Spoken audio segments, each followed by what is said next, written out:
Welcome back to the Crypto's Key conversation. I wanted to put out a quick video before I hit the gym here, so we're going to jump straight into the content.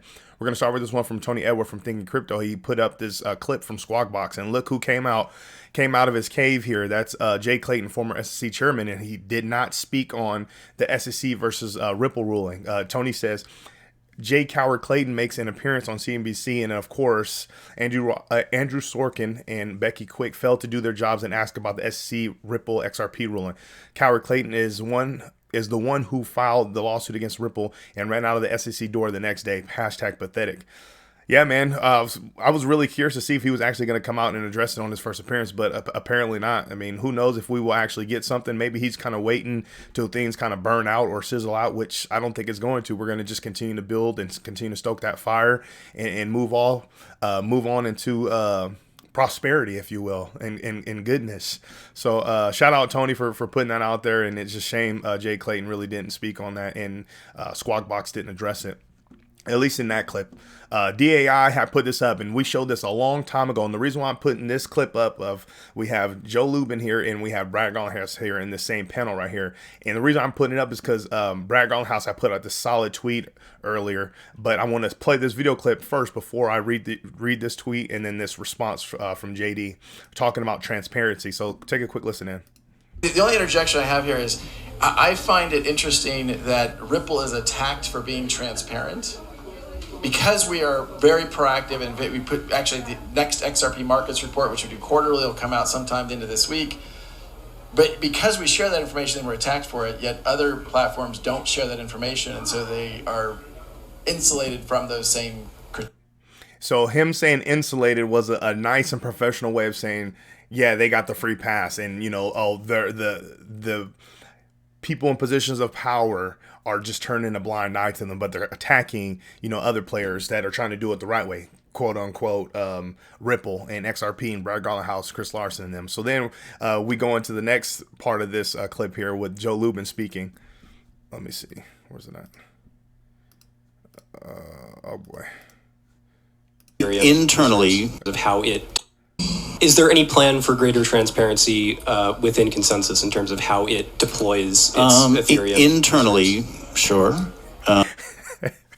So you get internal transparency, right? So we all know about the hashtag ETHGate and Ethereum Free Pass, and then Joe Lubin in the past going about his business, gloating about how they have all these special privileges and visas, and how we're utilizing this decentralized framework and this new terminology, right? What he was saying was he was talking about creating reality through words. And I think that's kind of what he was saying. And the shameful part about it is obviously, Chairman Gensler and Jake Clayton and all of them were talking about, Howie and securities and how these digital assets are securities and having a already built, a system or a chain or platform, right? But we all know Ethereum is continuing to go through building. They're still building out their stuff. You even have the likes of Joe Lubin here. He was talking about, we pretty much just threw out a demo, right? It's crazy, but we're talking about transparency here because then it comes into what Brad Garlinghouse is saying here. He's responding to the Ripple tweet here where it's talking about the Q2 2023 XRP markets report is live, right? He says, we took a different approach for this quarter and focused on the landmark court ruling and debunking misconceptions on Ripple's XRP holdings. So coming up here, he goes, we began these reports to voluntarily provide updates giving our XRP holdings. Voluntary, right? Transparency is huge. He goes, sadly, they were used against us in the SEC lawsuit. However, we remain steadfast in our commitment to transparency, but I suspect they're going to look at it a bit different moving forward. So pretty much saying the reports are going to look differently. But coming over here, JD says, it is absolutely true that SEC used the transparency of these reports against Ripple and its two executives. As a private company, Ripple was under no obligation to share this info. Other companies not only did not share token sales, but intentionally disguised those transactions. Hint, hint, Joe Lubin and the Ethereum ICO disguising those well purchases, right? He continues, even though the SEC and others used this info against Ripple, the transparency prevented the SEC from attempting to assert bogus fraud, misrepresentation, and manipulation charges, which, let's face it, it would have if it could have. When you're transparent, they can't claim fraud, even when they want to. which is huge, man. And Mac Attack XRP transparency over the target with the strong arm muscles and the knuckles. So the thing that's interesting, he's right. Like, think about like what's happening with obviously all these lawsuits that's going around from the SEC, but the current one with Hex. Not to talk about, Richard Hart and all the details, but you're throwing out these fraud allegations. Well, the fact that Ripple, the company, went about the way they were doing things in regards to trying to be as transparent as possible, they do, like JD says, they in a sense, kind of dodged that bullet that the SEC would have threw at them, which is huge. And I like when DAI says, when you have the truth on your side, you're always right? You really have nothing to worry about. So when you're trying to do things truthfully, you have great ethics, and you're just trying to do things, as proper as you can, there's really nothing to sweat, and the truth will prevail. And I believe that. And that's obviously what happened. So we're going to continue on here on some more interesting stuff. So remember, we talked about this Shannon Thorpe tweet in regards. She went into this long spiel about XRP utility, price action, right? And she was saying, right here it says, XRP price prediction: $100 to $500 near short term, 4 to 7 months. So there was a lot of people, different people speculating as to her legitimacy. She works for Wells Fargo. So obviously she's been in the banking industry. She's going to explain it here, but there was this clip that from Trummers Only that came out. It was about 3 minutes or so, 3 minutes plus long. And I thought it was quite interesting because people are now starting to be like, wow, like she actually might have some legitimate, power behind what she's saying in regards of, hey, who knows if the price action is going to hit 100 to 500 in the next 7 months. But she was saying just like how we really can't fathom, in a sense, where things are going in regards to Ripple and XRP. So let's take a quick listen to this because it's pretty damn powerful. World. I've been in banking since 2006. At the time when I, found out about XRP, I was actually working in cash operations. And that's kind of how I've always looked at it, was that cash is one day going to go bye-bye. Like it's not going to be a thing anymore. I have to be, is this recorded? This is like going to be recorded, right? We could start up another non-recorded if you'd want. Well, I just kind of have to be careful with what I put out in the universe. But Understood. I'll just say that there are countries who are already moving away from cash. Right. I mean, we've seen that. It doesn't look like public. It's pretty much public knowledge as well. Yeah. And the pandemic sped that up a lot. Oh, for sure. For sure it did. And I honestly believe it. They were partly testing that. Whether anyone agrees with me or not, that's just what I believe. But yeah, so for instance, over in other countries, like any new customer, they're not going to be offered any product or service that requires check or cash. Wow. And that's for every new customer. Yeah. So, I mean, it's happening, but when you try to come out into the space and talk about it, people are like, well, where's your proof? Where's your proof? And I'm like, I'm an employee. Like, I can't give you the proof. Like, I don't know what more I can do to kind of help wake people up that there is going to be a major global financial shift. The great thing about this space is that everyone is spot on. Like, when I entered this space, it was to only confirm what I hear, what I see. So really take that to heart. Everyone was spot on, right? So the XRP community put, piecing things together, putting the puzzle together, connected the dots, say it however you will. She's saying we were spot on. And she says she entered the space to confirm all the speculation, or, what do they say? We're wild speculators and conspiracy theorists, right? But look at what she's saying. Take it with a grain of salt. I don't know. We're going to continue.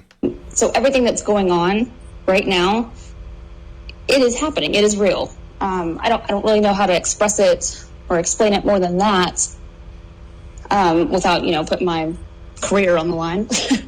But I'm not under an NDA, but I am under, or I can't speak to things specifically with Wells Fargo. And so I won't. But I can say that this is going to be global. We already know that. And I don't know what else I'm allowed to say from here. I still have to, talk back with corporate I haven't even talked to them yet. Yeah, Shannon, fully. Honestly, I really don't even think. Ripple, I feel, would be. They will be the one entity, I guess I could say, that is going to take over global payments. I just see it. That's my personal opinion. I don't work for Ripple. I'm not endorsed by Ripple. They're going to make a dent in the universe. You know, they've said it too. Yeah. And I mean, there's a huge problem globally within the financial system. And honestly, no bank has been able to communicate with one another ever. That's never been a thing. Bank of America cannot communicate with Wells Fargo. That's why we have SWIFT and all these other third parties in place. These banks cannot communicate.